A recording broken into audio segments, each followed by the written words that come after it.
ठीक है, तो आपके पास है सबसे पहले chapter number 1 real numbers. Real numbers में हमारे पास जो टॉपिक है वो क्या है?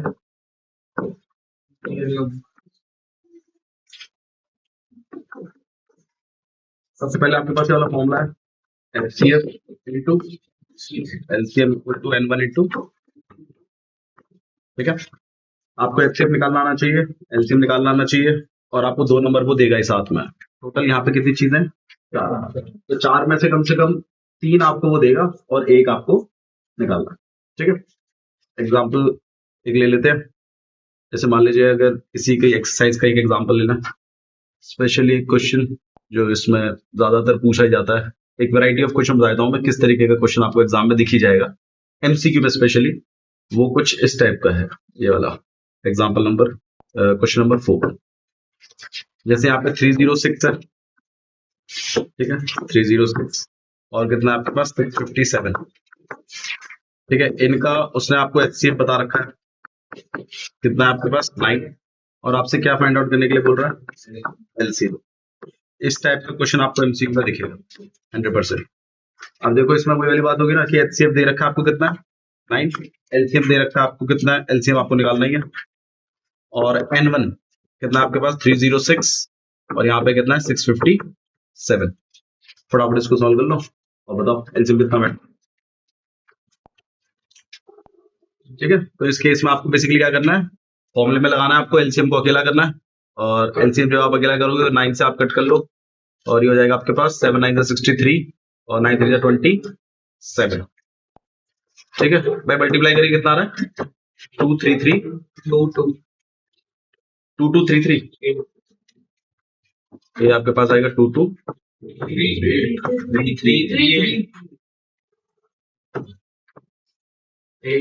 भी है लास्ट में, तो इस तरीके का आपके पास आ जाएगा, ठीक है।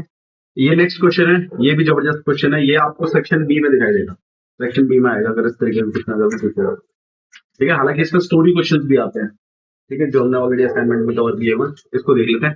देखिए क्या लिखा है, दो नंबर्स हैं जिनका एचसीएफ कितना आ रहा है 12, तो और इनका सम कितना है 6336।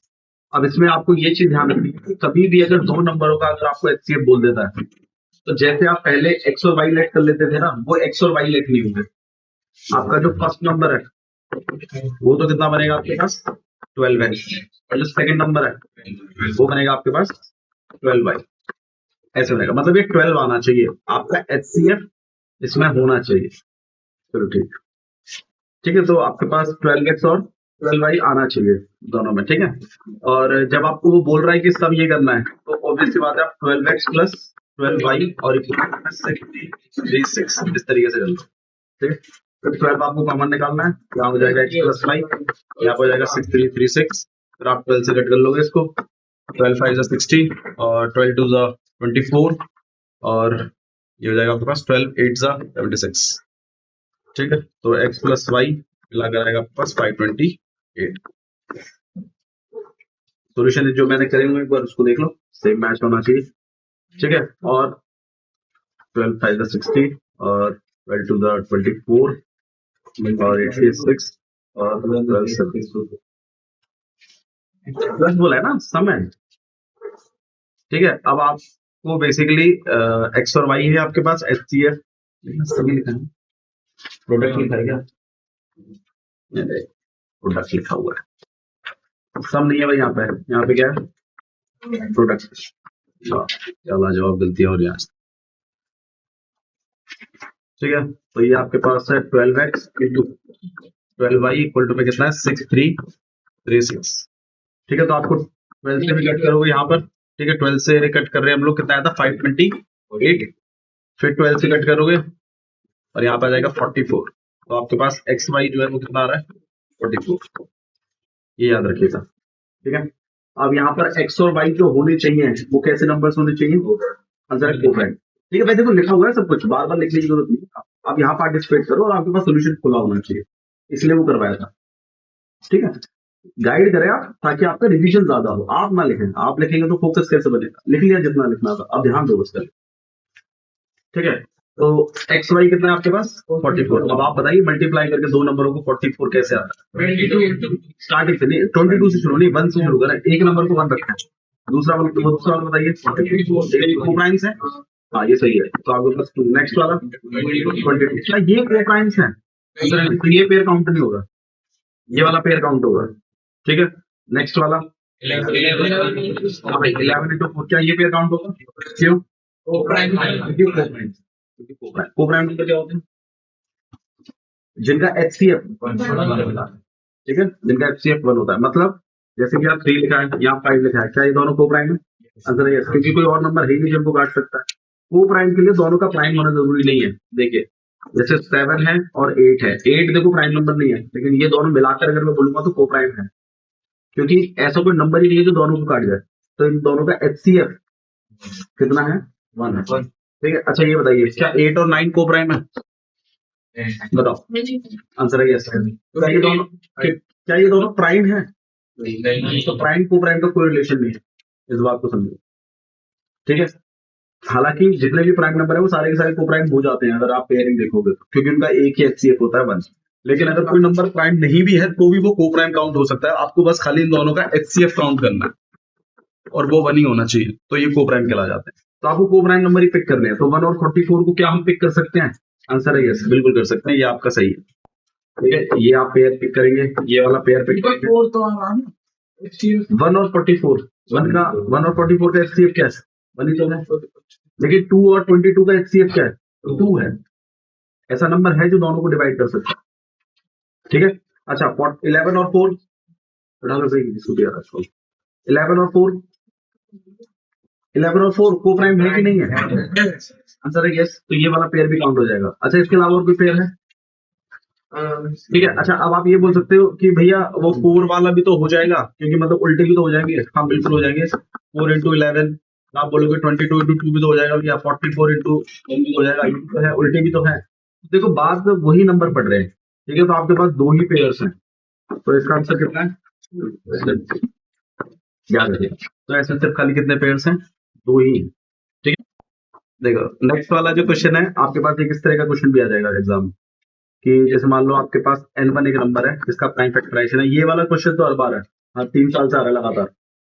ठीक है, a क्यूब हो गया मल्टीप्लाई बाय b स्क्वायर हो गया c की पावर 3 हो गया, ऐसा प्राइम फैक्टराइजेशन आपको दे देगा वो। एक जो बोर्ड एग्जाम आ रहे हैं उसमें हमेशा ही क्वेश्चन पूछ रहे हैं, तो N2 है। ठीक है, नेक्स्ट में आपके पास a की पावर 4, यहाँ b इस तरीके का है, और मान लीजिए एक N3 है, ठीक है, और यहाँ है b की पावर 4 और इंटू c की पावर 2, इस तरीके। ठीक है, फिर आपको बोलते हैं इसका HCF बता दो, फिर बोलते हैं इसका LCM बता दो, ये क्वेश्चन आ रहा है। ठीक है, तो HCF के लिए मैंने आपको बताया था क्या करना होता है, बताइए। तो पहली बात तो कॉमन और विद लोवेस्ट, एकदम प्रीमियम क्वालिटी आ रही है। ठीक है, तो प्रीमियम क्वालिटी में सबसे कम बंदे हम पिक करेंगे और कॉमन बंदे पिक करेंगे। तो कॉमन क्या है आपके पास, क्या A यहाँ तक है लेकिन यहाँ नहीं है, B जो है आपको स्टार्टिंग तीनों में दिखाई दे रहा है, C जो है फर्स्ट और लास्ट में है, तो ऑब्वियसली बात है आपका HCF में B आएगा, और लोवेस्ट पावर कितनी चल रही है, आंसर है 1, तो सिर्फ B की HCF है। लेकिन यहाँ पर ठीक है, यहाँ पावर 2 है, यहाँ पावर 4 है, लेकिन यहाँ पावर 1 है, तो 1 पिक करेंगे बस। ठीक है, अच्छा जी, मान लीजिए जस्ट एक बात करो, एक और ऐड चीज कर देते हैं, मान लो यहाँ पे C भी होता, C विद पावर 5, तो अब आप बताइए क्या HCF में आप यहाँ मल्टीप्लाई करके यहाँ लिखते पावर 2 और आ जाता, एक्सपायर्ड हो जाता। चलो LCM में आपको सारे के सारे वेरिएबल पिक करने होते हैं। ठीक है, तो बताइए A क्या हो जाएगा, B की पावर 4 और C की पावर 5, तो ये आपका LCM। इस तरीके का क्वेश्चन आपको एग्जाम में दिख जाएगा। ठीक है, इसी पे एक वैरायटी और आती है, वो देखो कुछ इस तरीके का है, प्लीज समझिएगा। N1 है, मान लीजिए जैसे इसी को लिख लेते हैं 2 की पावर 3, 3 की पावर 2, 5 की पावर 1। लिखिए मत प्लीज, मैं फिर कह रहा हूँ आपको, ये सब मिल जाएगा, आपको सब कुछ मिल जाएगा लिखा हुआ, बस आप ध्यान दीजिए, और जो अगर आपको डाउट है तो वो पूछिए, लिखने की कोई जरूरत नहीं है, ये मैं आपको खुद दे दूंगा अपना, आप पहुंचेंगे आपके विद इन हाफ मिनट, आपको मतलब हाफ आवर में मैं आपको दे दूंगा। चलिए N1 और N2 आपको, ठीक है, और इसका जो प्राइम फैक्टराइजेशन है, मान लीजिए 3 की पावर 4 है और यहाँ पर 5 की पावर x है, इस तरीके का। अब वो क्या कर रहा है ना, वो आपको यहाँ पर एचसीएफ दे देगा या एलसीएम दे देगा कुछ, मतलब या फिर एक नंबर दे देगा, बोलेगा इन दोनों नंबरों का एलसीएम जो है वो कोई नंबर है, मान लो 360 है। जस्ट मैं समझाने की कोशिश कर रहा हूँ किस तरह का क्वेश्चन आएगा और आपको किस तरीके से करना है वो। मेरे को नहीं पता एग्जैक्टली इससे बनेगा कि नहीं बनेगा, बट मैं just telling you the question. तो आपके पास क्या बोलेगा ना, बोलेगा फाइंड एक्स, इस तरीके से क्वेश्चन आएगा। तो आपको बेसिकली करना क्या है मैं वो समझा देता हूँ। आपको सबसे पहले इस 360 का प्राइम फैक्टराइजेशन कर देना है। ठीक है, 2 से करेंगे आपके पास यहाँ 180, फिर 2 से करेंगे आपके पास 90, फिर 2 से करेंगे 45 और फिर 3 से करेंगे कितना हो जाएगा आपके पास 15 और फिर 3 से करेंगे तो यहाँ पर 5 और फिर 5 की पावर फिर 1। ठीक है, तो आपका जो 360 का जो प्राइम फैक्टराइजेशन है वो कुछ इस तरीके का है, 2 की पावर 3, 3 की पावर 2 और 5 की पावर 1। चलो मैं थोड़ा क्वेश्चन को ना मोल्ड कर देता हूँ। ठीक है, यहाँ पे मान लीजिए इस तरीके का है, 3 की पावर बनी है। ठीक है, और यहाँ 5 की पावर x, हाँ ये ठीक है, और 2 की तरह चल रहे हैं 3, हाँ ठीक है, एक्यूरेट क्वेश्चन। ठीक है, अब ये एग्जैक्ट बना दिया मैंने क्वेश्चन। अब आप ध्यान दो प्लीज, अब आपको बोलेगा फाइंड x। ठीक है, तो अब आप थोड़ा खुद समझिए कि आपके पास ये जो नंबर्स हैं इनका अगर मैं एलसीएम निकालूं, एक तो मैंने एलसीएम का प्राइम फैक्टराइजेशन कर दिया, तो आपको इन नंबरों से भी एलसीएम बनाना है खुद। अब मैंने बताया था एलसीएम के लिए क्या तरीका था बताओ, हाईएस्ट पावर और सारी के सारे। तो यहाँ पे मैंने 2 की पावर 3 पिक करना पड़ेगा, 3 की पावर 2 आ जाएगा, 5 की पावर x हो जाएगा या 5 की पावर 1। अब 1 बड़ा है कि x बड़ा है इसके बारे में आइडिया नहीं है। नहीं, इस केस में तो चलो दोनों बराबर है, पर जस्ट एक बात करो, मान लो यहाँ पर 3 होता, तो अब देखिए, अब मुझे तो नहीं पता ना यहाँ 5 की पावर में क्या आएगा, लेकिन यहाँ 5 की पावर में क्या चल रहा है। तो एक बात तो कंफर्म है ना कि यहां से जो भी आएगा वो 3 होगा। अब ये जो 1 है और x में कंपैरिजन चल रहा था कि कौन बड़ा है, तो 1 तो 3 नहीं बन सकता ना, तो ऑब्वियस बात है x की वैल्यू कितनी है फिर यहाँ पर 3 ही है, मतलब आप कंपेयर करेंगे फिर। इस तरीके का क्वेश्चन भी आपको एग्जाम में दिख जाता है। ठीक है, दोबारा मेरी बात समझिए, आपको 2 नंबर देगा, उनका प्राइम फैक्टराइजेशन देगा, लेकिन उसमें वेरिएबल मिसिंग है, मतलब कुछ ना कुछ नंबर मिसिंग होगा, उसकी जगह वेरिएबल चल रहा होगा, लेकिन नीचे में आपको एलसीएम दे देगा। अगर एलसीएम दे देगा तो फिर एलसीएम का आपको प्राइम फैक्टराइजेशन करना है और उसको इस वाले इनके फैक्टराइजेशन से, इनके एलसीएम से कंपेयर करना है आपको। एक इस तरह का क्वेश्चन आपको एग्जाम में दिख जाएगा। ठीक है, एमसीक्यू में इस तरह का क्वेश्चन आ जाता है। ठीक है, नेक्स्ट एक और भी चीज चलती है, हालांकि वो वेरिएबल्स के रूप में चलती है। जैसे आपके पास n1 है तो a की पावर इस तरीके से, a की पावर p, b की पावर q। ठीक है, n2 है a की पावर मान लीजिए q। ठीक है, या फिर a में देगा, इस तरीके से देगा b की पावर q। ठीक है, और c की पावर r, इस तरीके से देगा, और आपको बोलेगा एलसीएम बताओ। ठीक है, तो एलसीएम आप क्या करते हैं बताइए, a की पावर b, b की पावर q और c की पावर हाँ, इस तरीके से आप। ठीक है, ये ऐसा सिंपल सा क्वेश्चन है। तो ये जो 3 क्वेश्चन मैं बता रहा हूँ, इसमें से एक ना क्वेश्चन तो मैं एमसीक्यू में 100% देगा, 100% कह रहा हूँ, 100% ही देखेगा। चलो तो जैसे आप एमसीक्यू देखना शुरू करोगे स्टार्टिंग, मतलब अगर उन्होंने रियल नंबर के क्वेश्चनों को पहले रखा हुआ तो ये क्वेश्चन आपको दिख जाएगा एमसीक्यू में। ठीक है, एक इस टाइप का क्वेश्चन भी एग्जाम में आपको दिख सकता है। चांसेस मेरे ख्याल से लगभग 60% है बस खाली, क्योंकि इस तरह का क्वेश्चन बोर्ड में मैंने तो नहीं देखा। पिछले साल उन्होंने इंट्रोड्यूस किया था शायद, या पिछले से पिछले साल किया था, एक बार आया है मतलब मेरी नॉलेज में। ठीक है, तो इस तरह का क्वेश्चन मेरे को तो नहीं लगता आएगा, बट चलो कर लेते हैं डिस्कस, क्योंकि ये है अब इसमें इंपॉर्टेंट है तो कर लेते हैं। लार्जेस्ट नंबर जो कि डिवाइड कर सकता है 125, 162 और 259 को, और रिमाइंडर छोड़ेगा 5, 6 और 7। मुझे एक बात बताइए, रिमाइंडर क्या होता है? जीरो क्या, रिमाइंडर का मतलब क्या है? मान लीजिए जो समझो पहले, मान लीजिए मैं यहाँ पे डिवाइड करता हूँ 15 को, 7 से मैंने डिवाइड किया, यहाँ पे 2, यहाँ आया 46, यहाँ पर गया 1। ये 1 रिमाइंडर का मतलब क्या होता है? 1 एक्स्ट्रा है, मतलब 15 में 7 के जोड़े बन सकते हैं, लेकिन एक एक्स्ट्रा बच रहा है। आप इसको ऐसे सोचिए कि भाई एक जगह 15 लड्डू रखे हैं, आपकी मदर ने बोला 7 के लड्डू के डब्बे बनाने हैं, तो कितने कंप्लीट डब्बे बन सकते हैं? तो दो ही बन पाएंगे। 15 का लड्डू रखे हैं, 7 के रखने हैं आपको, तो 2 ही बन पाएंगे, और एक बचेगा एक्स्ट्रा, वो रह जाएगा, तो ये वो एक्स्ट्रा ही है। अब आपको क्या बोल रहा है, वो बोल रहा है कि एक लार्जेस्ट नंबर बताओ जो डिवाइडेड बाय है, मतलब 125 के थ्रू, 162 के थ्रू और 259 के थ्रू, और रिमाइंडर छोड़ेगा 5, 6 और तीनों में से तरह 7 माइनस में divided by largest possible integer that divided by नहीं है, दैट डिवाइडेड बाय नहीं है भाई, ये डिवाइड्स है। क्योंकि सेंस नहीं बन रहा ना उसमें। लार्जेस्ट नंबर जो डिवाइड कर सकता है, जो largest number which divides 125, 162 and 259। Please यहाँ ध्यान दो, एक ऐसा बड़ा नंबर जो 125, 162 और 259 को डिवाइड कर सकता है। डिवाइड हो नहीं जाएगा, डिवाइड कर देगा। तो ऑब्वियस सी बात है, वो नंबर जब इसको डिवाइड कर रहा है तो कितना रिमाइंडर बच रहा है? 5। अगर मैं इस नंबर को 5 से कम करा दूं तो क्या अब वो नंबर इस 125 को कंप्लीटली डिवाइड कर देगा? आंसर है क्या? तो आपको यही काम करना है, आपको इन रिमाइंडरों को उठाकर इनमें से क्या करवाना है? माइनस। रिमाइंडर छुड़वा रहा था ना वो, तो रिमाइंडर को माइनस कर दीजिए, तो एक्स्ट्रा पोर्शन तो माइनस ही कर दिया आपने। अब जो नंबर बच गए हैं, जैसे कि 120, और यहाँ पे कितना बच जाएगा आपके पास? 156, और यहाँ कितना बच जाएगा आपके पास? 252। अब आपको ये वो नंबर हैं जो कंप्लीटली डिवाइड हो जाएंगे, तो अब आपको इनका क्या निकालना है? HCF। तो जो भी आएगा वो नंबर आपका बता देगा। आंसर है 12। HCF निकालने के लिए आपको प्राइम फैक्टराइजेशन करना है with common with lowest power, वो चीज आपको समझना है। ठीक है, तो इस तरीके का क्वेश्चन भी आपके एग्जाम में आ सकता है। ठीक है, इसके अलावा मेरे ख्याल से इसमें से और कुछ तो नहीं है। बाकी एक इसको ध्यान रखो, 6 की पावर n, क्या ये 0 से एंड करेगा या नहीं करेगा? आंसर है नहीं करेगा।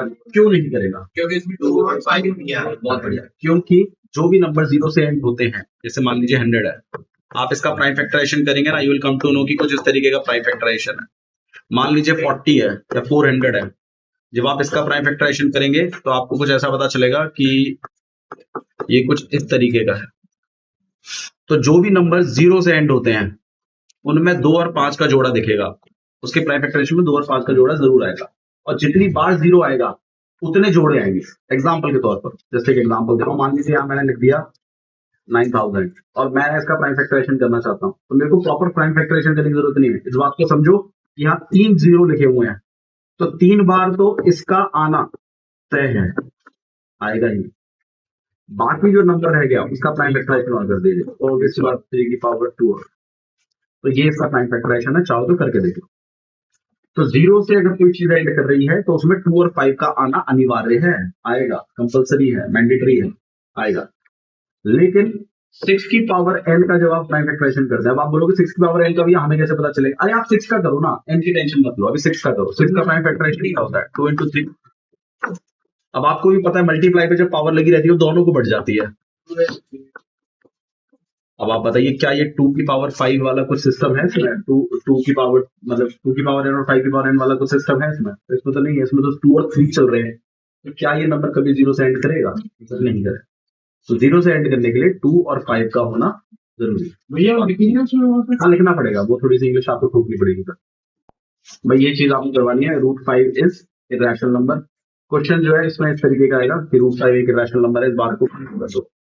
ठीक है, अगर इस तरीके का आता है मामला कि √5 इज इरेशनल, तो एक चीज ध्यान रखो कि कैसे शुरुआत होनी है। अगर आपको शुरुआत याद रहेगी तो आप कर लो, क्योंकि इसके अलावा फिर इस पूरे चैप्टर में और कुछ नहीं, बस इतना ही, इतना कर लीजिए, मोर देन इनफ है इसमें। ठीक है, बाकी स्टोरी क्वेश्चंस है। स्टोरी क्वेश्चंस का आपके पास जहां से स्टोरी क्वेश्चन आप देख सके रियल नंबर से, स्टोरी क्वेश्चन एक आ जाता है, एक तो आता है, वो भी तो आता है तो उसमें √3 दे मतलब ये इन्वेस्ट वाले। हाँ नहीं, वो मैं करवाऊंगा, किसी के टाइप करवाऊंगा मैं, 3 टाइप करवाऊंगा, तीनों में से एक तो आना ही आना, और मैं आपको ये बता दूंगा लगभग कौन सा वाला आता है ज्यादा। एक तो ये कंपल्सरी, मतलब ये तो आता ही है। ठीक है, √5 इज इरेशनल, क्योंकि ये नंबर बेसिकली ये जो क्वेश्चन है ये बनाया ही आपको पास करने के लिए गया है, तो ये तो आना ही आना। इसको भी अगर गलत करके आओगे तो फिर नहीं हो रहा। √5 इज इरेशनल, तो सबसे पहला आपका जो स्टेप है, यहाँ से सोल्यूशन हम शुरू कर रहे हैं, तो सबसे पहले आप क्या करेंगे? √5 इज रैशनल नंबर आप बोलेंगे। ठीक है, √5 इज रैशनल नंबर, लेट करेंगे आप। और जैसे ही आगे रैशनल नंबर है तो √5 को आप क्या लिख सकते हो? P/Q के फॉर्म में, जहां P एंड Q क्या होंगे? को प्राइम नंबर। तो इस बात को याद रखिएगा, ये को prime number, P and Q और को प्राइम। इसके बाद आप क्या करेंगे? स्क्वायरिंग बोथ साइड करेंगे। ठीक है, स्क्वायरिंग बोथ साइड करते यहाँ पे 5 हो जाएगा, यहाँ p² हो जाएगा, और यहाँ पर कहीं ना कहीं q² हो जाएगा। यही स्टेप्स फॉलो होने हैं इसमें, एक भी स्टेप स्किप नहीं होना। इसको अगर इसमें से कुछ भी स्किप करोगे तो नंबर गिर जाएगा कहीं, ठीक है। इन स्टेप्स को एज इट इज फॉलो करिए। ओके, तो ये होने के बाद फिर आपको क्या करना है वो देखिए। इसके बाद आप क्या करोगे, क्यू स्क्वायर और यहाँ पर पी स्क्वायर, और क्यू स्क्वायर को अकेला करोगे और पी स्क्वायर के नीचे कहीं ना कहीं 5 को भेजोगे। देखिए मैं आपको थोड़ा स्टेप्स बता देता हूँ कैसे कहते हैं। सबसे पहले आपको इसको क्या मानना है, फिर क्या करना है आपको पी बाई क्यू में, फिर क्या करना है स्क्वायरिंग बोथ साइड, फिर क्या करना है ये जो 5 है एक बार इसको पी के नीचे भेज, तो जैसे मैंने भेजा। अब मैंने इसको 2-3 स्टेप में भेजा, डायरेक्ट भी भेज सकती हूँ, आपकी चॉइस, जिसका जैसा मैथ्स अच्छा है वो वैसे भेज देता है, ठीक है। तो एक बार आपको इसको किसके नीचे भेजना है, पी के नीचे, और यहाँ पे एक डिक्लेरेशन देनी है कि क्या, if P square is divisible by 5 then P is also divisible by 5। इसका मीनिंग बता दो क्या है जतिन, इसका मीनिंग क्या है? अगर P 5 से अगर पी स्क्वायर 5 से डिविजिबल है तो पी भी 5 से डिविजिबल होगा। ये आपकी थ्योरम है एक्चुअली, अगर आपने फंडामेंटल थ्योरम ऑफ अरिथमेटिक पढ़ी है तो उसका एक्सपेंशन है, ठीक है। फंडामेंटल थ्योरम ऑफ अरिथमेटिक पे एक एमसीक्यू बन सकता है भाई। फंडामेंटल थ्योरम ऑफ अरिथमेटिक ये कहती है कि कोई भी नंबर हो उसका एक यूनिक प्राइम फैक्टराइजेशन होता है। ये फंडामेंटल थ्योरम बच्चों को पता नहीं होता है, ये theorem fundamental theorem of arithmetic, हालांकि आपके उसमें लिखा हुआ है प्रॉपर एनसीईआरटी में, तो प्लीज इसको भी ध्यान रखो, ये भी एक अच्छी चीज है। फंडामेंटल थ्योरम ऑफ अरिथमेटिक आ जाता है, ये वाली थ्योरम नहीं आती है कभी भी, पर ये आपको इसके प्रूफ के लिए पता होनी चाहिए कि अगर कोई पी स्क्वायर डिविजिबल होता है तो पी भी डिविजिबल हो, ठीक है। अच्छा जी, जहां पर पी क्या, जहां पे आपके डिवाइड वाला जो नंबर होना चाहिए ये हमेशा कैसा नंबर होना चाहिए, एक प्राइम नंबर होना चाहिए, तभी ये काम करता है। तो यहाँ 5 जो है वो एक प्राइम नंबर है, तो बात बिल्कुल सही है, ठीक है। अच्छा जी, तो अगर कोई नंबर डिविजिबल है 5 तो इसका मतलब आप उसको 5 मल्टीप्लाइड बाय समथिंग लिख सकते हो। भाई देखो, मान लो 15 है, 15 मैं जानता हूं 3 से डिविजिबल होता है, तो क्या मैं 15 को 3 मल्टीप्लाइड बाय समथिंग लिख सकता हूँ? आंसर है yes।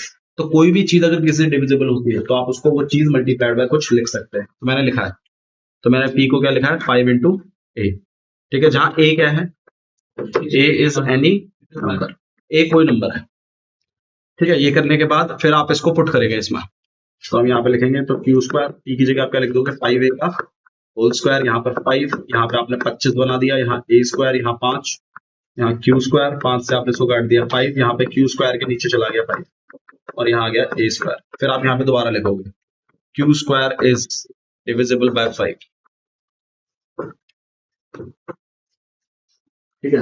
If Q square is divisible by 5 then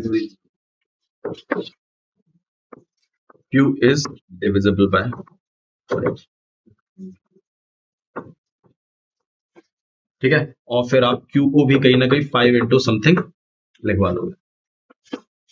अब आप मुझे बताइए, ये जो दोनों बातें मैंने साइड में लिखी हुई हैं इनसे क्या समझ में आता कि P भी डिविजिबल है 5 से और Q भी डिविजिबल है 5 से, लेकिन P और Q तो आपने को-प्राइम माने थे ना, तो इसका मतलब आपका assumption क्या हो गया, गलत हो गया। तो आप यहाँ पे ये स्टेटमेंट लिखोगे, ठीक है।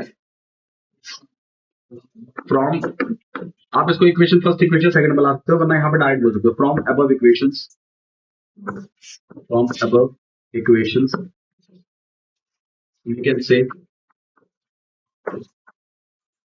P and Q are divisible by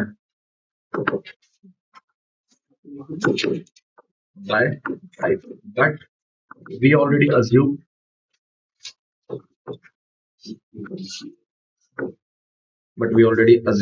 that P and Q are co-prime। P and Q क्या है आपके पास, co-prime है, so our assumption is wrong। आपको समझ में आना चाहिए कि क्या चीज गलत हुई है। बच्चे लिख तो देते हैं assumption wrong, उन्हें यही नहीं पता होता कि गलत क्या हुआ, हमने क्या गलत कर दिया इसमें। तो गलत आपने ये किया कि P और Q जो है वो आपने 5 से डिविजिबल दिखा दिया, लेकिन इस चीज की शुरुआत तो तभी हुई थी जब आपने P और Q को को-प्राइम माना हुआ था, और को-प्राइम मानने की जरूरत क्यों पड़ी, क्योंकि आपने √5 को क्या माना था, रैशनल। तो इसका मतलब स्टार्टिंग वाली बात ही आपकी जो है वहां पे गलत चल रही है, तभी आपका गलत assumption आ रहा है, ठीक है। So our assumption is wrong और therefore √5 is a rational number। अब बहुत बच्चे इस बात को कहते हैं कि भैया इतना बड़ा लिखना पड़ेगा क्या। भाई देखो, इतना बड़ा तो लिखोगे ही ना आप, क्योंकि आप इस बात को नहीं बताओगे कि भाई पी और क्यू क्या नंबर है, डिविजन बाय 5 है, तो ये बात आपको लिखनी पड़ेगी। और दूसरी तरफ आप ये भी बताओगे कि हमारे रिजल्शन में क्या था, कि पी एंड क्यू क्या थे, कोप्राइम। बस इतना ही तो लिखा है मैंने, बस इंग्लिश में लिखा है, इसलिए आपको जोर पड़ रहा है, ठीक है। और अब assumption is wrong, therefore root 5 is irrational, ठीक है। बाकी आपके टीचर्स ने जैसे लिखवाया वैसे लिख लेना, अगर वो ज्यादा सही लगता है तो, ठीक है। एक तो ये वाला टाइप हो गया, एक ये वाला टाइप आ जाता है 3 + 2 √5, इसको रैशनल प्रूफ करो। तो इसको जो प्रूफ करने का तरीका है वो बड़ा ही सिंपल है, लेकिन साइड में ना एक स्टेटमेंट और गिवन होती है आपको कि √5 इज इरैशनल, ये आपको गिवन होगा। तो अगर ये स्टेटमेंट गिवन है आपको √5 इज इरैशनल, तो आपको क्या काम करना है वो बता देता हूँ। और अगर भैया ये स्टेटमेंट गिवन नहीं है, तो देखो ऐसा क्वेश्चन दिया नहीं है बोर्ड ने कि साइड में स्टेटमेंट गिवन ना हो, लेकिन अगर गिवन नहीं है तो पहले √5 इरैशनल प्रूफ होगा और फिर ये वाला प्रूफ होगा, ये वाला, ये उसके बाद होगा। तो मैं इसका बता देता हूँ, √5 का मैं ऑलरेडी आपको करवा चुका हूँ। अगर ये गिवन है साइड में तो आपको √5 को कराने की जरूरत नहीं है, इस बात को समझो। अब इसको कराना सिखा देते हैं। 3 + 2 √5 है, इसको आप मानोगे इज रैशनल, यही से शुरुआत होगी फिर से। भैया क्या इसमें भी स्क्वायरिंग बोथ साइड करना है? आंसर है नहीं, ये बहुत ही सिंपल होता है ये वाला प्रूफ। 3 + 2 √5 इज रैशनल, ऐसा मानना है। और 3 + 2 √5 इक्वल टू a/b, जहां a एंड b क्या होंगे, कोप्राइम। ये बात आप लिखोगे यहाँ पर। इसमें आपको √5 के बारे में इंफॉर्मेशन दे रखी है, तो आपको इस पूरी इक्वेशन में बस √5 को अकेला करना। हाँ। जो सिंपल रूट वाले हैं, √5 √7 ऐसा आएगा तो वो पूरा प्रोसेस करना है। लेकिन उसके अलावा अगर कुछ आता है प्लस में, चाहे मल्टीप्लाई में, चाहे रेसिप्रोकल में, तो ऐसे ही करना है जैसे मैं कर रहा हूँ। मैं आपको सारे बता दूंगा कौन कौन से कैसे कैसे होने हैं। इसको देखिए, अब मैंने आपको क्या बोला, खाली इसमें क्या करना है, √5 को अकेला। अब आप बताइए √5 अकेला कैसे होगा। पहले तो 3 इधर जाए, तो यहाँ क्या हो जाएगा, a/b -3, यहाँ पे 2 √5। फिर क्या करोगे आप यहाँ पे एलसीएम, तो यहाँ पे b, यहाँ पे a - bb, यहाँ पे 2 हो जाएगा, यहाँ पे √5 आ जाएगा। अब आप इसको देख के बताओ। इसके बाद ना वैसे साइड में स्टेटमेंट लिखूंगा, उस स्टेटमेंट का मीनिंग समझो आपके। मैं यहाँ पे लिखने वाला हूँ कि √5 जो है वो एक रैशनल नंबर है, क्योंकि वो p/q फॉर्म में लिख गया। बट हमें ऑलरेडी गिवन है कि √5 कैसा नंबर है, इरैशनल। तो अब हमारा assumption क्या है, बस ये लिखने वाला हूँ और इंग्लिश में लिखने वाला हूँ, ठीक है। देखिए वर्डिंग्स में मैं, मेरी कोशिश रहती है सिंपली वर्डिंग्स यूज करें। देखिए, फ्रॉम अबव इक्वेशन,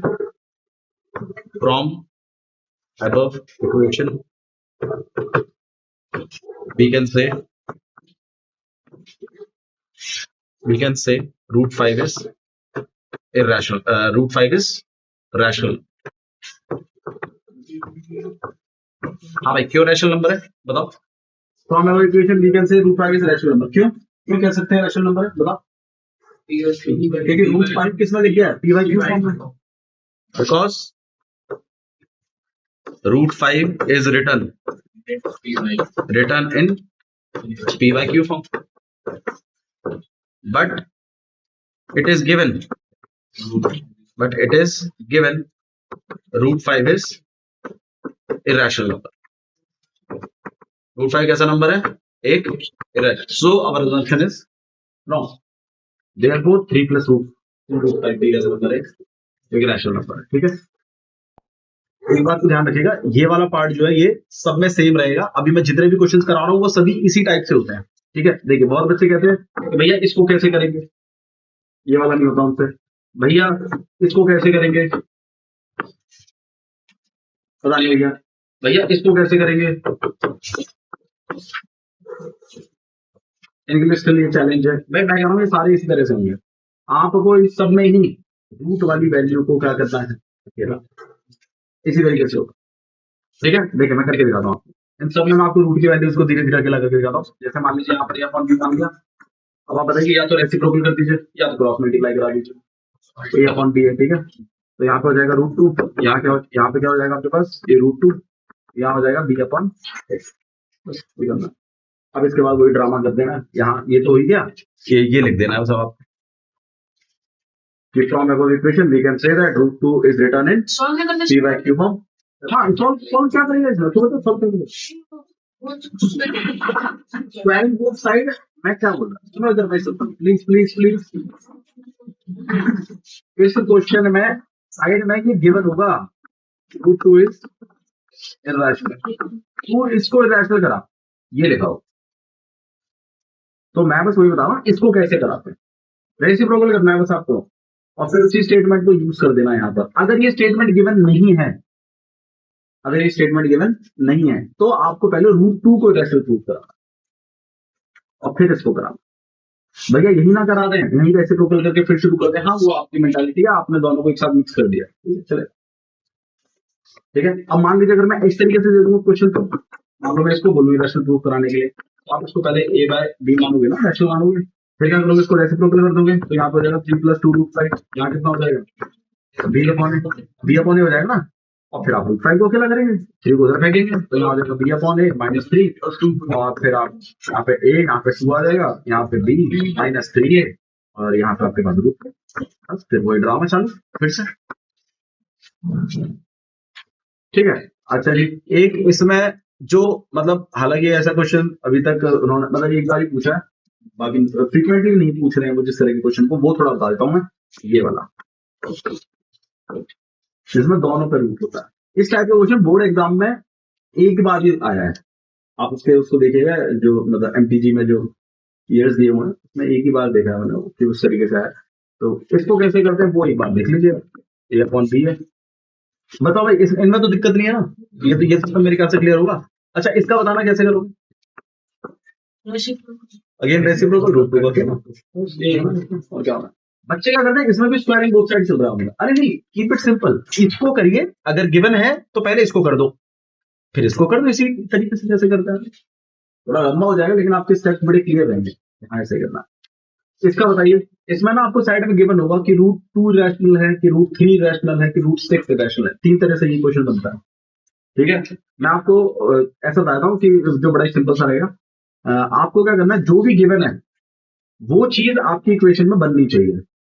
मान लो अगर √3 गिवन है, तो आप √3 को उधर भेजोगे पहले, √3 विल गो दैट साइड, ठीक है। हालांकि टीचर इसको √6 वाले से ही करवाते हैं हमेशा, और अगर √6 की जगह √3 दे दिया तो चलिए फंस जाएगा क्वेश्चन, ठीक है। तो जो भी रूट के बारे में इंफॉर्मेशन है उसको उधर भेजिए, ये सजेशन है। फिर उसके बाद आप क्या करेंगे, यहाँ पे बी, यहाँ पे आ जाएगा a - √3b, यहाँ पे √2, और उसके बाद आप अपना केस लगा दीजिए। अब आप बताइए केस लगाने से क्या होगा, थोड़ा सा बताओ, बताइए कितना हो जाएगा, यहाँ पे 2 बन जाएगा भाई, √2 के ऊपर आप स्क्वायर करोगे तो 2 बन जाएगा, यहाँ बी में तो स्क्वायर बन ही जाएगा, और यहाँ पर कहीं ना कहीं a - √3b का इस b² को तो आप इधर भेज दोगे, 2b², यहाँ पे स्क्वायरिंग कर दोगे, तो यहाँ पे 3b² और माइनस का तो 2√3ab, कुछ ऐसा आएगा। अब इस पूरी इक्वेशन में आप देख रहे हैं √3 बच गया, तो मैं वही कह रहा था, जिसको आप उधर भेजोगे वही बचेगा लास्ट में। अगर मान लीजिए √2 के बारे में इंफॉर्मेशन होती तो आप किसको उधर भेजते, आंसर है √2। मुझे √3 के बारे में इन्फो थी, इसलिए मैंने √3 को भेजा, ठीक है। बट कुछ ऐसे भी धुरंधर है जो यहाँ पर a² और फिर b² के आगे क्या लगा देते हैं, -1, तो ऐसे थोड़ा सा ध्यान रखें, यहाँ a² + b² लगेगा, ठीक है। अच्छा जी, बाकी सब कुछ आपको एक तरफ करना है, रूट को अब मुझे अकेला करना है, तो इसको भी या तो इस वैल्यू को यहाँ ले आइए, यहाँ हो जाएगा 2√3ab, यहाँ हो जाएगा a² + 3b² और -2b², यहाँ पर a² + b², और अपॉन में आप क्या भेज देंगे बताइए, 2 और a पे, √3 का अपना अकेला कर दीजिए, और ये मामला बन गया। इसके बाद आप फिर स्टेटमेंट पास करेंगे, from our equation we can say that this is written in p/q, but √3 is irrational. जो हमने वो पहले स्टेटमेंट लिख रखी है ये वाली, ये फिर वर्क करेगी हमारे लिए। तो ये आपके पास प्रूफ है, इससे ज्यादा प्रूफ मेरे ख्याल से कोई आएगा नहीं, लेकिन मेरा आपको एक एडवाइस है, सिंपल वाला जो प्रूफ है उसको करके जाइए पहले, ये वाला और ये वाला, बस इन दो से आपका मामला सेट हो जाएगा। यही 2 प्रूफ है, ये मैंने एक्स्ट्रा सिखा दिया कि इन केस आप अगर आपके पास टाइम है सीख लेना, ठीक है। इसके अलावा मेरे ख्याल से चैप्टर में और तो कुछ नहीं है, बाकी स्टोरी क्वेश्चन है, ठीक है। स्टोरी क्वेश्चन सब मेरी कोशिश रहेगी, मैं इसके साथ ही डाल दूंगा ग्रुप पे, ठीक है। बस एक बात तो ध्यान रखना कि आज ही कर लो जितनी मेहनत करनी है, कल के लिए मत रखिएगा पेंडिंग कुछ भी, क्योंकि लास्ट डे पे पढ़ना जो है वो थोड़ा खतरनाक सा हो जाता है, चीजें कॉम्प्लेक्स बन जाती है। आज पढ़ लो जितना पढ़ना, चाहे 9 घंटे चाहे 10 घंटे के तो अभी पढ़ना पढ़ लो। हालांकि लास्ट मूव में मैं पढ़ाता नहीं, बट ठीक है कोई बात नहीं। एक दिन पहले मैं नहीं पढ़ाता हूँ, यूजुअली आदत है मेरी, क्योंकि आप पजल होता है बच्चा, उसमें नई चीजें सीखने जाता है और पुरानी वाली भूल जाता है। आपको रिवाइज करना है बच्चे को, ठीक है। अब आप बोलो तो स्टैटिस्टिक्स वाला करवाऊं या चैप्टर 2 करवा दूं? बोलो स्टार्ट करवा दें। चलिए स्टैट्स में देख लेते हैं क्या क्या चीजें, जो आप चैप्टर बोलोगे वही करवा लेंगे अपन, हमें करने सारे हैं, ठीक है ठीक है।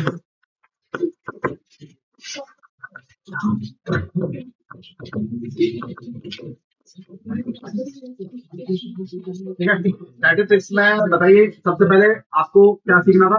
मीन, है ना भाई। मीन के कितने तरीके हैं? तीन।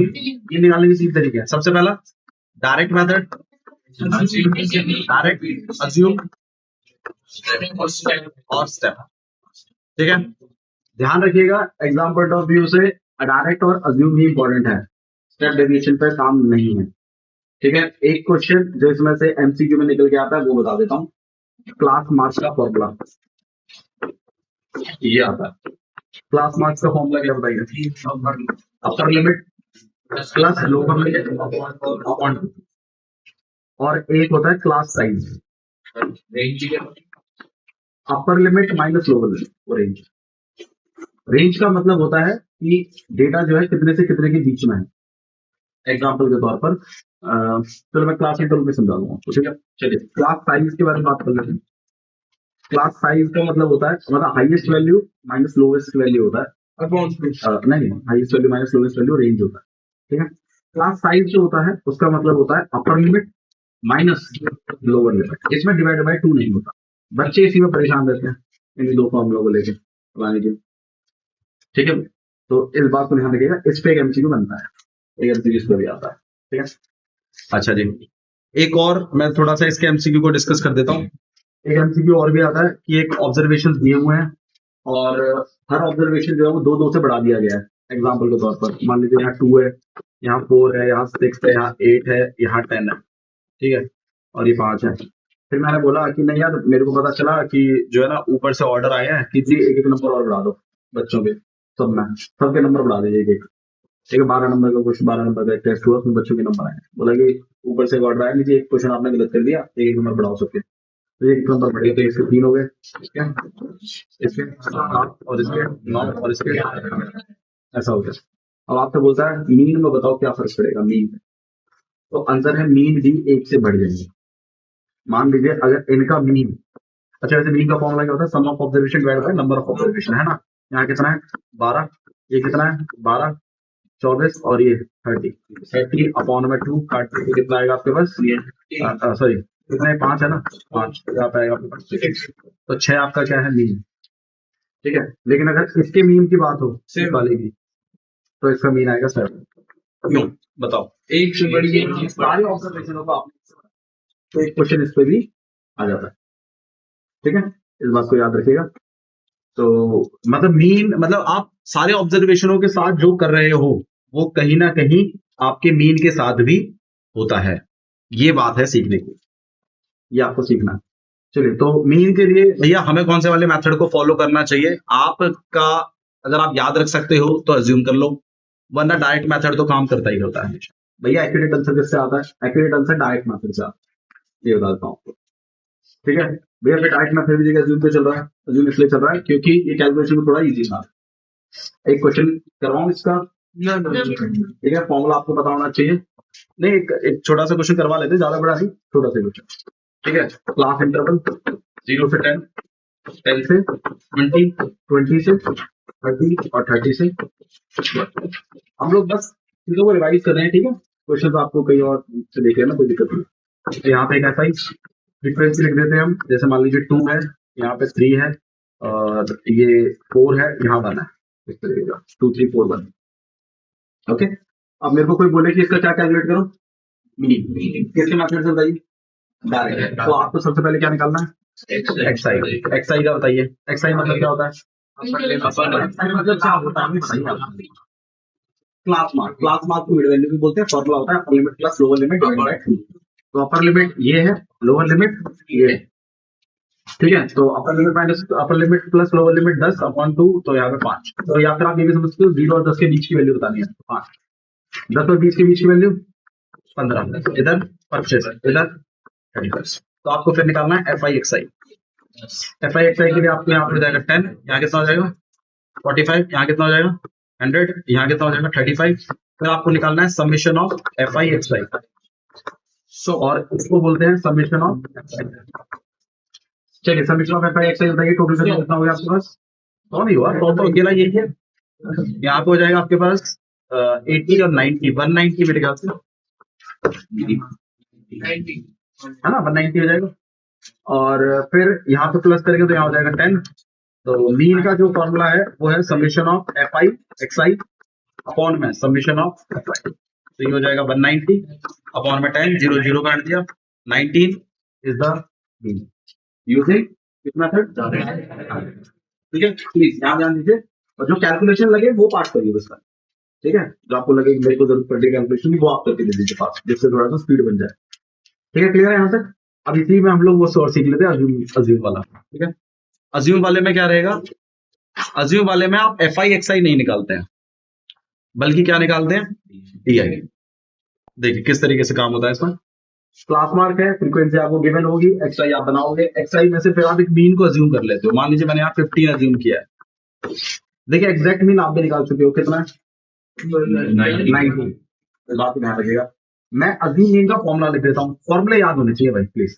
ठीक है, फॉर्मूले याद होने चाहिए, फॉर्मूले में किसी भी तरीके की कोई लापरवाही मत करिए।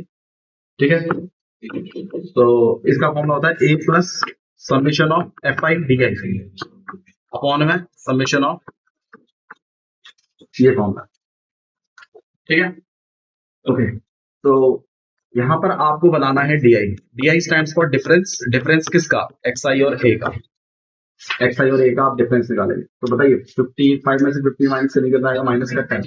ध्यान रखिएगा, इस वैल्यू से ऊपर वाली वैल्यू जो है वो नेगेटिव की होगी, सामने वाली वैल्यू 0 की होगी, इससे बाद वाली और यहाँ पे 20।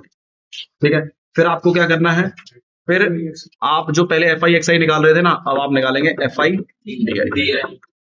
तो अब आप मल्टीप्लाई कराएंगे तो यहाँ हो जाएगा माइनस का 20, यहाँ हो जाएगा 0, यहाँ हो जाएगा 40 और ये हो जाएगा आपके पास 20। फिर आप इनका प्लस कर लेंगे। प्लस करने के लिए मैं आपको बता रहा हूँ, नेगेटिव वालों को इस तरफ कर लीजिए, पॉजिटिव वालों को इस तरफ कर लीजिए, फिर उनका प्लस माइनस माइनस बोल के माइनस करा। ठीक है, 40 प्लस 20 हो गया आपके पास 60, और वो माइनस 20 है, 60 माइनस 20 40। ठीक है, तो ये 40 आया है और ये बनेगा आपका एफ आई डी आई। एक बार ध्यान रखिएगा, F I D I positive भी हो सकता है, नेगेटिव भी हो सकता है और 0 भी हो सकता है। एफ आई डी आई का पॉजिटिव होना ये बात बताता है कि आपने जो मीन अज्यूम किया है 15 में, वो वैल्यू कम है, तो हम उसको बढ़ाएंगे। ठीक है, आप जानते हैं असली मीन कितनी है? 19 है, लेकिन हमने मीन अज्यूम कितना किया है? 15। तो भाई कम है ना वैल्यू, 4 कम है, तो 4 कैसे बढ़ेगा? जब पॉजिटिव वैल्यू आएगी। और देख लो 40 आ रही है, फिर नीचे 10 आएगा। देखिए पहले जो आप प्लेस करेंगे, एक ही जगह क्या प्लेस करेंगे बताओ? Answer 15। F I D I कितना? एफ आई कितना? 10। ये काट पीट के 15 plus 4 which is gonna be,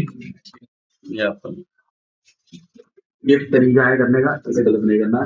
ठीक है, अगर आपको अज्यूम मीन में डाउट है तो प्लीज मेरा सजेशन है डायरेक्ट मेथड से कर लीजिए, बट कैलकुलेशन गलत मत करेगा। सर ऐसा लिख के आता है अज्यूम से करना है, डायरेक्ट से करना है, नहीं, ऐसा कभी लिख के नहीं आया। वो सिर्फ खाली ये बता देते हैं कि बस मीन निकाल दो। ठीक है, अच्छा जी, इसके बाद आपका जो इसमें कंसेप्ट है वो है मीडियन के ऊपर। अच्छा हाँ, एक फॉर्मूला है वो जो समझ लो, एम्पिरिकल फॉर्मूला। ठीक है, 3 मीडियन। हालांकि चलो मैं एग्जैक्ट वैसे मैं तो इस टेक्निक से याद कराता हूँ।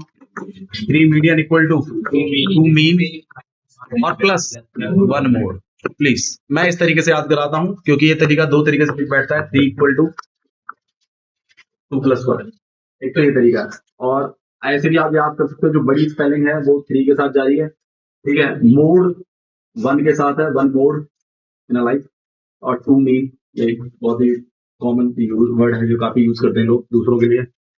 ठीक है, तो 3 इक्वल टू 2 प्लस 1, इस चीज को आप यूज कर सकते हैं, वरना एनसीईआरटी में जो फॉर्मूला गिवन है वो यही है, mode equal to 3 median minus 2 mean. ठीक है, कैसे भी याद कर लीजिए, इधर उधर करने पे एक चीज बन जाएगी। अगर मैं इस 2 मीन को उठा के इधर फेंकूंगा तो ये माइनस का बन जाएगा, तो वही आ जाएगा। ठीक है, आपके पास है जैसे कि आपको समझ में आता है।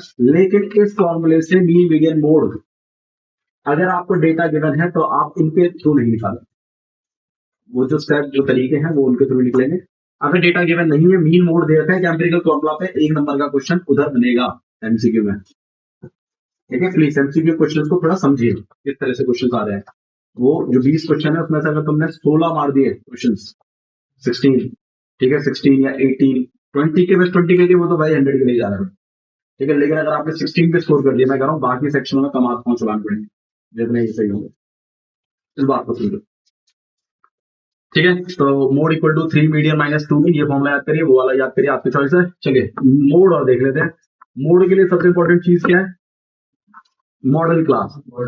ठीक है, और मीडियन के लिए सबसे इंपॉर्टेंट चीज क्या है? Median class. और फिर एक एक्सवाई का क्वेश्चन करेंगे, एक लास्ट में more than less than conversion सिखा दूंगा बस। ठीक है, उसके बाद स्टैटिस्टिक्स इतना ही है। चलिए मोड का हम लोग देख लेते हैं। मोड का फॉर्मूला क्या है भाई बताओ? L plus F1 minus F0 upon में 2F1।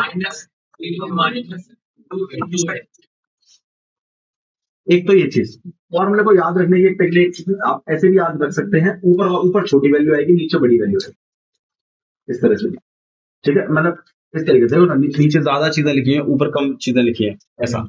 इस तरीके से आप ये फॉर्मूले का बैकअप प्लान भी बना सकते हैं। क्योंकि मैंने जो बच्चों की गलतियां देखी है वो ये है कि इस वाली वैल्यू को तो ऊपर लिख देते हैं, कुछ बच्चे ऐसे भी हैं यहाँ भी F2 लिख देते हैं। ये देखा खुद देखा है मैंने, इसलिए बता रहा हूँ। ठीक है, तो प्लीज इस चीज को ध्यान रखिएगा। ठीक है, कि ऊपर में 2 ही चीजें हैं, ठीक है, और H मल्टीप्लाई है लास्ट में। चलिए क्वेश्चन देख लेते हैं। क्लास इंटरवल अभी हम लोग करेंगे 0 से 10, 10 से 20, 20 से 30, 30 से, ठीक है। फ्रीक्वेंसी की अगर हम बात करें तो फ्रीक्वेंसीज में क्या क्या था आपके पास? 2, 3, 4, 1। ठीक है, अब आप बताइए इसमें मॉडल क्लास कैसे सिलेक्ट करते हैं, बताओ भाई। हाईएस्ट फ्रीक्वेंसी किधर चलती है इधर, तो ये आपका बनेगा F1, इससे ऊपर वाला बनेगा F0, इससे नीचे वाला बनेगा F2। ये याद रखिए। फॉर्मूले के अकॉर्डिंग देख लीजिए, लोअर लिमिट कितनी है बताइए भाई मॉडल क्लास की? आंसर है 20। F1 कितना है? 4। F0 कितना है? 3। यहाँ पे 2 इंटू 4 माइनस 3 माइनस 1 और मल्टीप्लाइड बाय H कितना है आपके पास? 10। H क्या होता है भाई? क्लास साइज, ठीक है, गैप होता है। अच्छा, हाँ, इतने हैबिचुअल बात हो जाइए कि इस गैप को आप हमेशा 10 ही काउंट करें। कभी कभी 5 होता है, कभी कभी 20 होता है, बट बच्चा हमेशा 10 की इतना आदत होती है, 10 ही लिखता है। ठीक है, इस चीज को ध्यान रखो। नेक्स्ट चीज, ये चीज कभी भी नेगेटिव नहीं आएगी, क्योंकि अगर ये चीज नेगेटिव आई, मैं बता देता हूं क्यों नहीं आएगी। क्योंकि अगर ये चीज नेगेटिव आई तो आपका आंसर 20 से कम चला जाएगा, जो कि पॉसिबल नहीं है, क्योंकि इस क्लास में ही आपका आंसर भी बिलोंग करना चाहिए।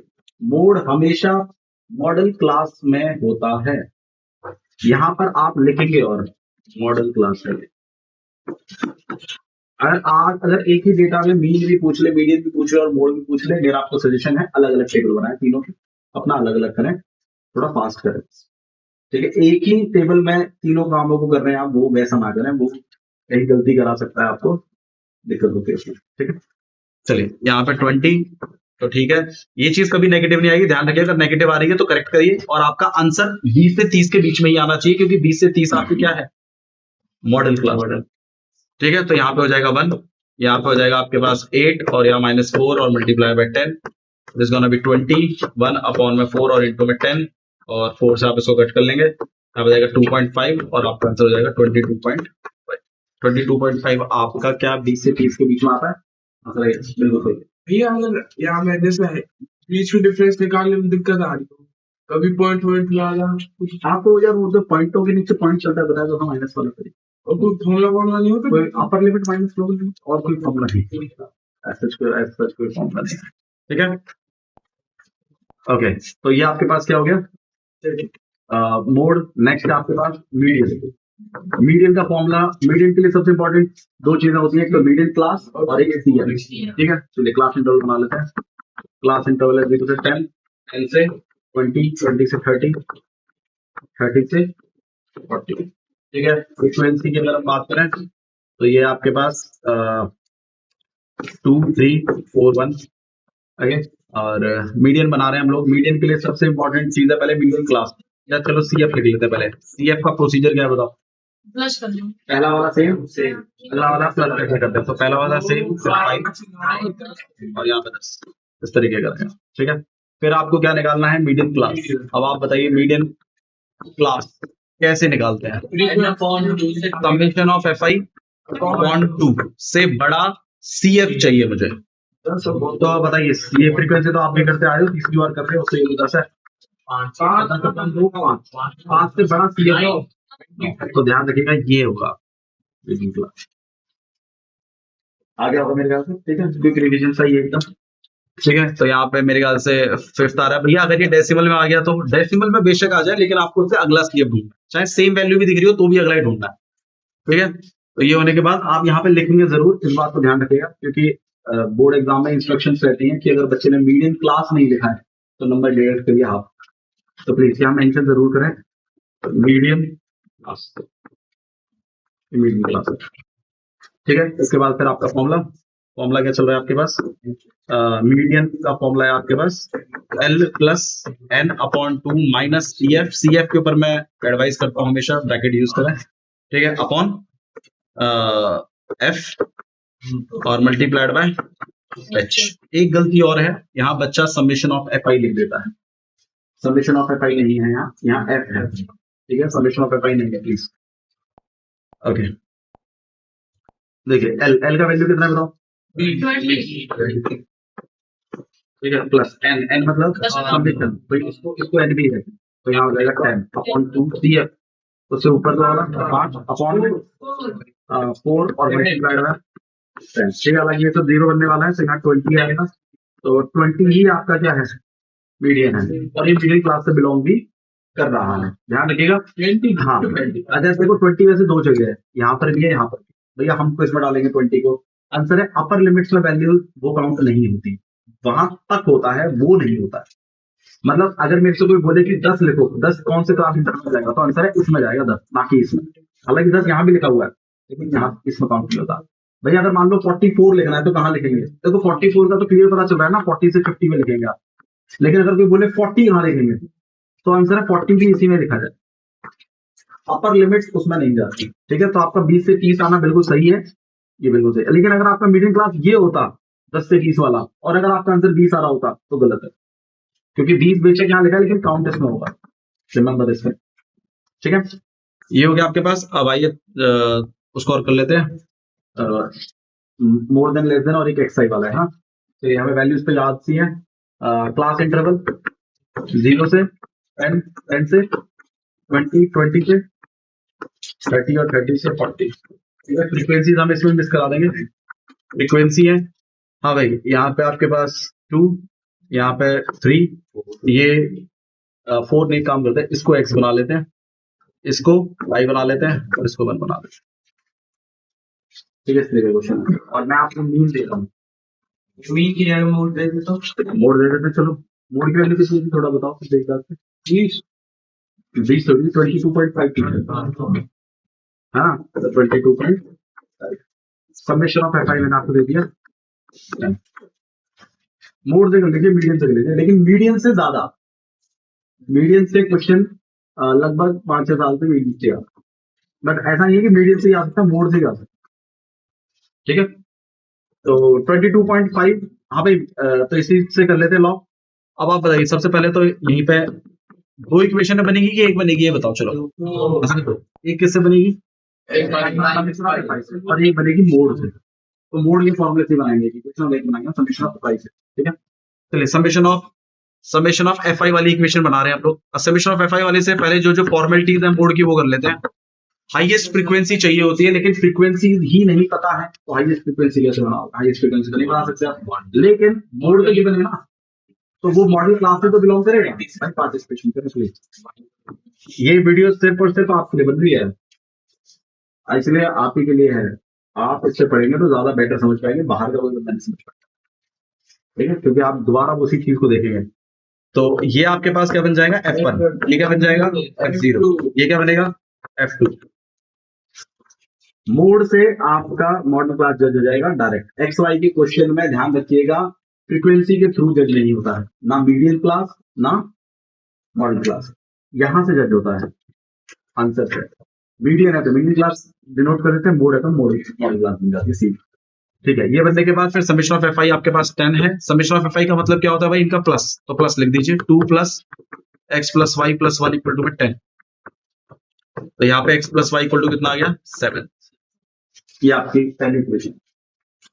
दूसरी इक्वेशन आपकी मोड से बनेगी, बताओ भाई मोड से फॉर्मूला क्या है, L plus F1 minus F0 upon में 2F1 F0 माइनस F2 और इंटू में H।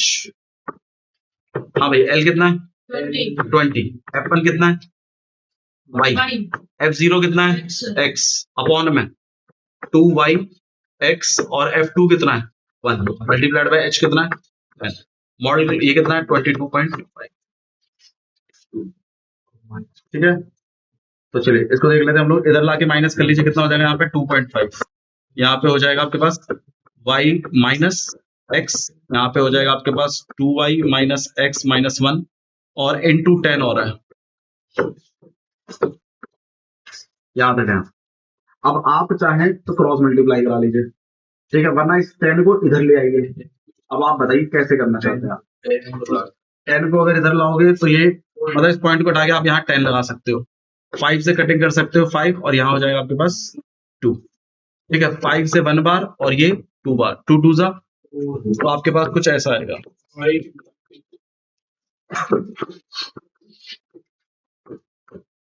तो यहाँ बनेगा 4y माइनस 4x, यहाँ बन जाएगा 2y माइनस x माइनस 1।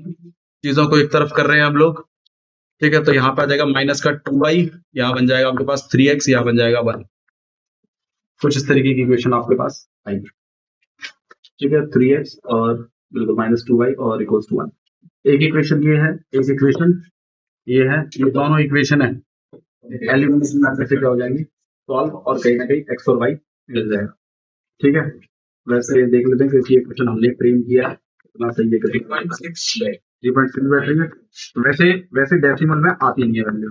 ठीक है, मेरे ख्याल से मैंने शायद इसमें 2 और 3 का कुछ एक्सचेंज कर दिया, शायद मुझे ऐसा लग रहा है, यहाँ 3 था शायद, फिर 2 था, ऐसा कुछ था। ठीक है, तो यहाँ पे जो भी आपकी वैल्यूज आएंगे ध्यान रखिएगा x और y। ये क्वेश्चन हमने फ्रेम किया इसलिए डेसिमल में आ रही है, वैसे वैल्यूज कभी भी डेसिमल में नहीं आती। ठीक है, वैल्यू आपको प्रॉपर आएंगी, लेकिन अगर मान लीजिए समहाउ आपकी वैल्यू सेक्शन में आ रही है, डेसिमल में आ रही है, तो आप अप्रोक्सीमेट वैल्यू लिखेंगे। ठीक है, अगर ओके, तो एक मोर देन लेस देन और देख लेते हैं। देखिए भाई मोर देन लेस देन वाला कैसा,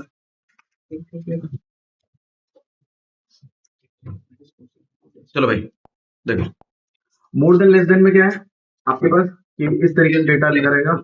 मोर देन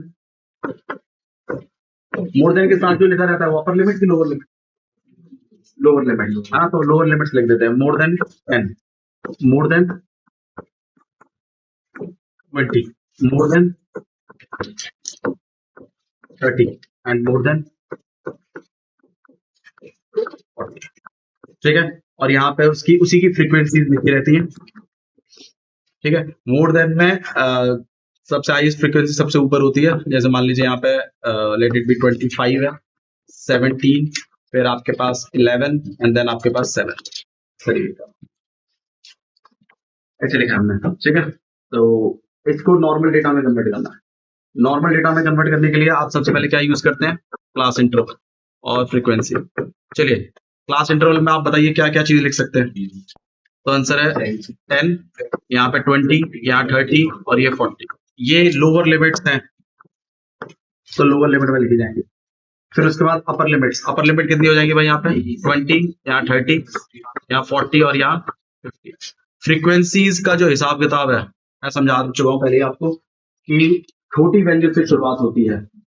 छोटी वैल्यू का है वो देखिए बस आप सबसे नीचे है, तो सबसे नीचे लिखिए, तो नीचे से शुरुआत होगी, तो मतलब 7 का 7, अगले वाले में माइनस करा के 4, अगले में फिर माइनस करा के, फिर माइनस करा के, तो आंसर है 8।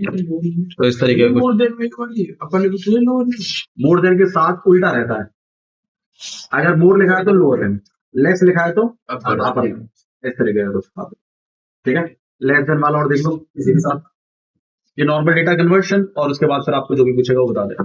ये चांस है भाई, बनता है अभी क्वेश्चन ऐसा, ठीक है। मोड से नॉर्मल, मोड वाला डेटा देगा और आपको बोलेगा मीडियन निकालो, मोड निकालो, ऐसा क्वेश्चन भी आ सकता है। लेस देन के साथ हमेशा अपर लिमिट्स रहती है, तो ठीक है 10 लिख देते हैं, यहाँ पे 20, यहाँ 30 और ये 40, और ये लेस देन के साथ।